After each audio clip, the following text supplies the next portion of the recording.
segunda série. Nós estamos aqui para falar sobre o capítulo 2 da frente B, segundo o Império, tá certo? É interessante que nesse capítulo nós vamos dar continuidade ao que nós já visualizamos ou já ouvimos em sala de aula, que seria o quê? Um dos períodos mais longos administrativamente da nossa história, né? Comandado por um monarca, que seria Dom Pedro II. E é interessante que a gente volte um pouquinho, só para a gente relembrar o quê? Primeiro Império, Dom Pedro I que comanda.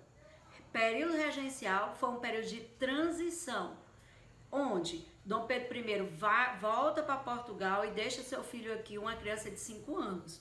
E tomando de conta dessa criança de 5 anos, nós vamos encontrar o quê? Uma regência. É um período extremamente conturbado, né? E é interessante que se perceba que esse processo de conturbação se dá por quê? Por uma alternância de poder, ou por uma busca de alternância de poder por trás dessa criança, né? Desse menino rei. E, vamos dizer assim, as províncias se sentiam insatisfeitas com o que estava acontecendo. Então nós vamos ter o golpe da maioridade e uma criança, vamos dizer assim, de 14 a 15 anos, ela vai chegar ao poder, que seria Dom Pedro II. Então foi um período muito longo, mas é um período que tem como característica geral, o Brasil continua sendo o quê? Escravista, latifundiário e exportador. Existem muitas mudanças, porque Dom Pedro II ele foi criado, ele foi educado para ser totalmente diferenciado como seu pai, em alguns pontos, principalmente na questão de moral. Mas nós vamos ver o que? Ele gostava muito de viajar, ele trazia muitas inovações aqui para o Brasil. Tanto é que nós vamos ter a maior coleção egípcia na América Latina, que infelizmente queimou com o Museu Nacional, tá certo? Mas Dom Pedro II ele vai trazer a questão do telégrafo, ele vai incentivar as ferrovias para acelerar a saída, não é, do nosso café, a saída econômica. Ele vai incentivar, junto com o Barão de Mauá, a questão dos bancos. Então ele tinha uma visão de futuro, mas volto a repetir, principal característica, mesmo com essas mudanças, seria o quê? Latifundiário, escravista e exportador. A base da mão de obra desse período, até um certo momento, 1888, vai ser o quê? A escravo. Mas voltando, né, nós vamos encontrar o quê? Logo no início, nós vamos ter vamos dizer assim, uma conturbação. E justamente porque entre liberais e conservadores seriam os Luzias versus Saracenas. Os liberais eram chamados Luzias, Saracenas eram chamados os conservadores. E por quê? A busca de chegar ao poder. Então é interessante que inicialmente Dom Pedro II ele estava favorável aos liberais, mas eram os conservadores que tinham mais cadeiras, que mandavam politicamente. Então o que é que Dom Pedro II faz? Ele cria um ministério e dá esse ministério a quem? Ao universo conservador. Obviamente que os liberais sentem-se insatisfeitos, mas quem fica comandando agora realmente vai ser quem? Os conservadores. Traz algumas mudanças que está logo na primeira página do livro de vocês. Na página 88, onde essas mudanças são mudanças significativas, tipo o quê? Reformulação do Código do Processo Criminal, Guarda Nacional, restauração de Conselho de Estado, convocação de novas eleições. Então todas essas medidas fazem com que o outro lado, que é o lado liberal, sinta-se insatisfeito. É muito interessante perceber que eu não sei se vocês estão notando, mas o que é que está acontecendo a nível de segundo reinado? Disputa política interna. É bem a população. Eu já disse várias vezes e volto a reiterar. Essa população é uma população coadjuvante. Quem é que comanda o Brasil? Dom Pedro II. Com a elite, com a ajuda de quem? A elite.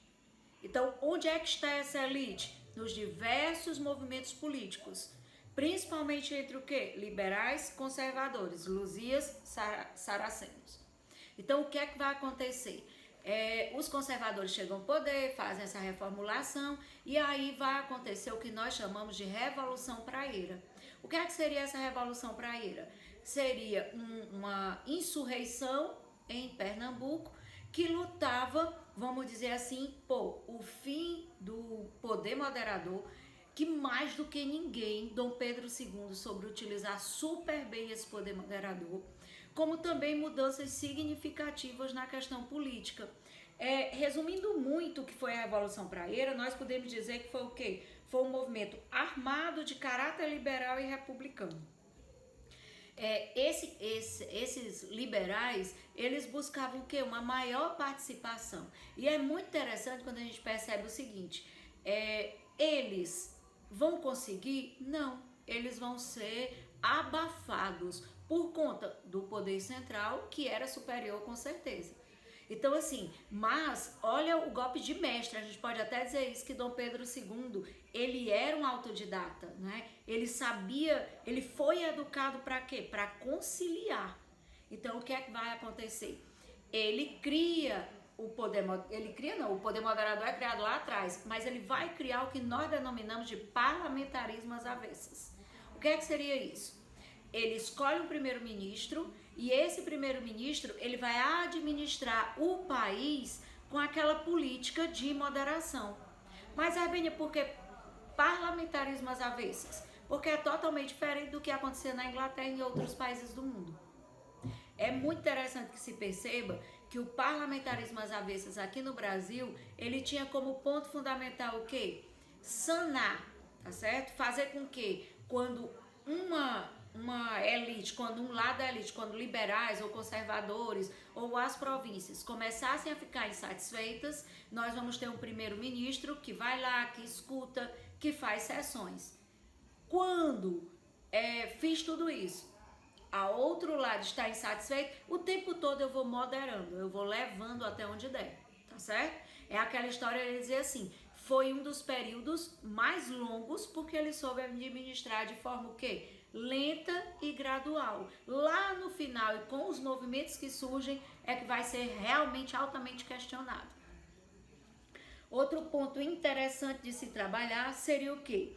Essa Revolução Praieira, ela buscava o voto livre universal, a plena liberdade de imprensa, extinção do poder moderador, introdução do federalismo, reforma no poder judiciário e nacionalização do comércio.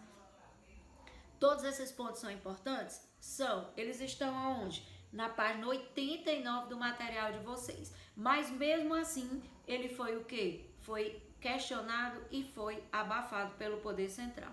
Mas, gente, eu queria muito que vocês entendessem o quê?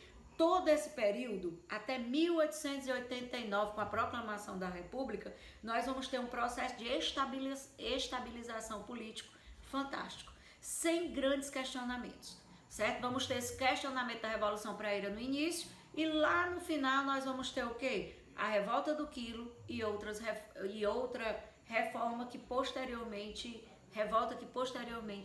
nós vamos conversar. Outro ponto seria, mas a sociedade? A gente já falou que era a elite que ficava à frente, realmente é a elite que fica à frente, né? Quais seriam, aquela história de dizer assim, qual seria o foco? A sociedade europeia. A nossa cultura, ela era altamente influenciada por este universo europeu.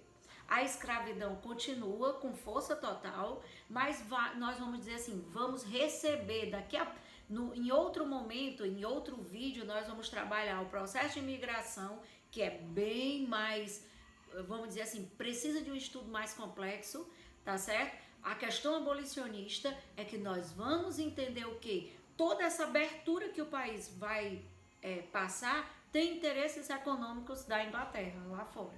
Então essa primeira parte nós vamos ter o quê?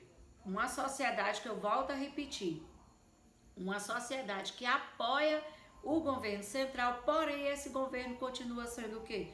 Escravista, latifundiário e exportador.